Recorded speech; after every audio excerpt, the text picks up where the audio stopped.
Guys हम हमारे day to day life में ऐसे ही छोटे छोटे हिंदी वाक्यों का बहुत यूज़ करते हैं, जहाँ पर हम कहते हैं कि उसने बताया तो था तुम्हें इस बारे में, मैंने तुम्हें अंग्रेजी सिखाई तो थी, उसने तुम्हें बर्थडे पार्टी में आमंत्रित किया तो था।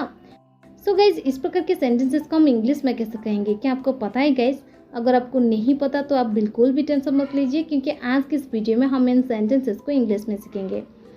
इस प्रकार के सेंटेंसेस को इंग्लिश में कहने के लिए इसके सेंस को समझना बहुत ज़रूरी है। देखिए, इस प्रकार के सेंटेंसेस को हम कब बोलते हैं? इस प्रकार के सेंटेंसेस को हम तब बोलते हैं जब हमारे वाक्यों को हम जोर देते हुए कहते हैं, है ना।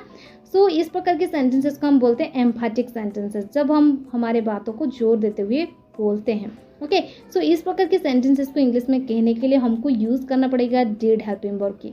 डिड अगर हेल्पिंग वर्ब हम यूज़ करेंगे, डिड के बाद जो वर्ब हम यूज़ करेंगे वो भी फर्स्ट फॉर्म में आएगा।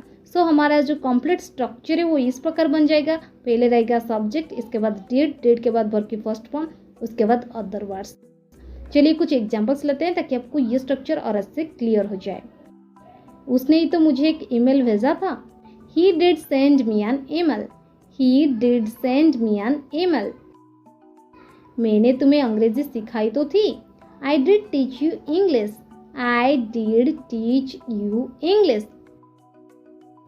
उसने बताया तो था तुम्हें इस बारे में। He did tell you about this. He did tell you about this.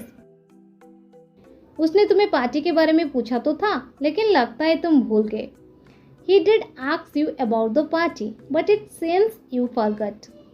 He did ask you about the party, but it seems you forgot.